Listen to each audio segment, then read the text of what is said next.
Welcome to Castrol Active Champions. It's been great fun bringing this series to you, talking about all the mighty players who've played our game, telling you little nuggets, little stories about them, because that's what keeps our game going, doesn't it? And I've enjoyed doing all that. And now, as 2018 draws to a close, we thought we'll bring you a nice little selection of all that we've done so far. Here you go.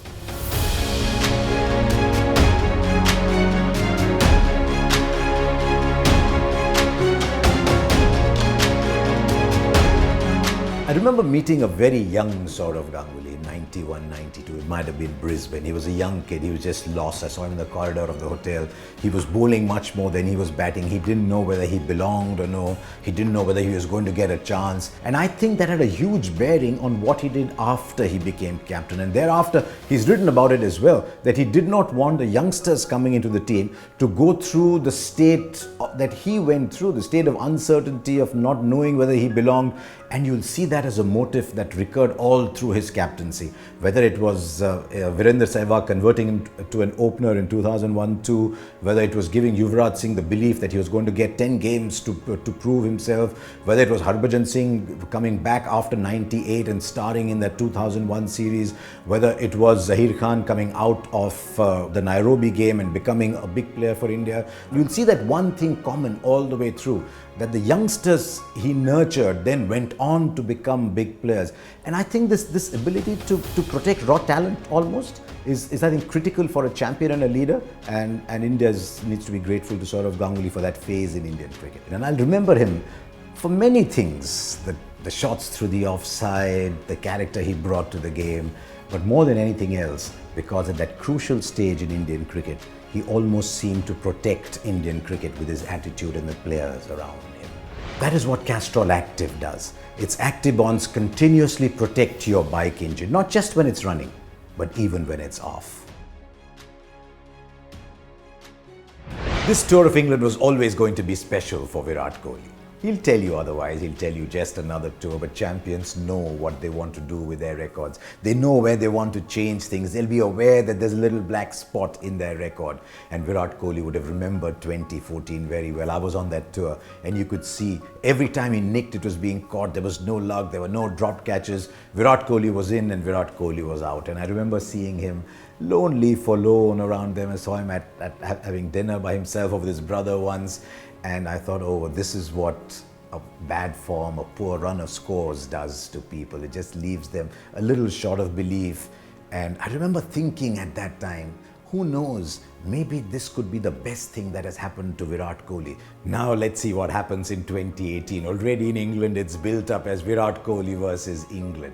He's not absolutely match ready for red ball cricket. And then at Edgbaston, Jimmy Anderson bowls an fantastic spell. The ball's going past Virat Kohli's bat, he's nicking, he was a bit lucky with the catch that was put down, but at all times he respected his chief tormentor. And that is something that champions do as well. It wasn't, "Oi tere ko dikha dunga," like, puff out my chest and saying, "Nani yaad aayegi."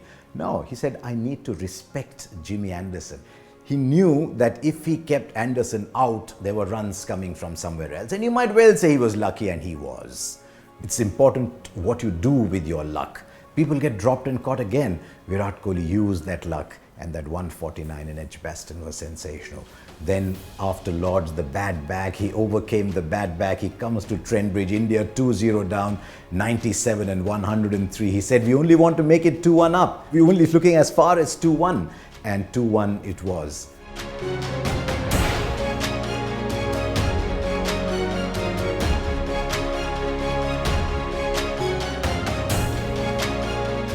Over the years, I've been fortunate to see some great moments by Indian cricketers on a cricket ground, and it makes you feel wonderful, whether it's a Tendulkar 100, whether it's a Kumble 10-wicket haul.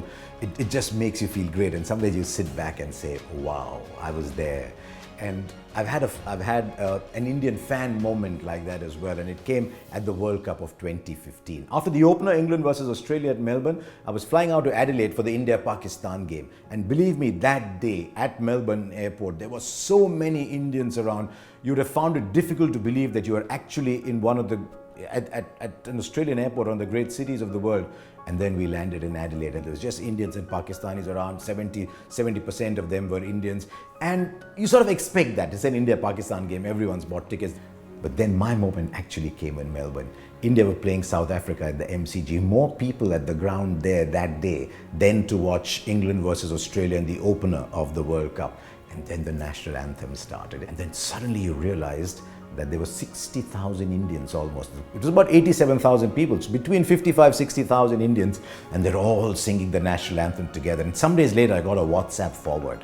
And believe me, you see that WhatsApp forward, and even today you go, wow, there's 60,000 Indians in another country singing the national anthem. And that's when you realize that the Indian fan is such an integral part of the world game. If cricket is in a healthy state today, if India is leading the way in financing the world game, a large part of that is because of you and me and all of us, well, more you than me really, because we're all buying tickets and sitting in front of television screens, adding to television rights, and in doing so protecting our game. Much like Castrol Active's Actibonds continuously protect your bike engine, whether running or off.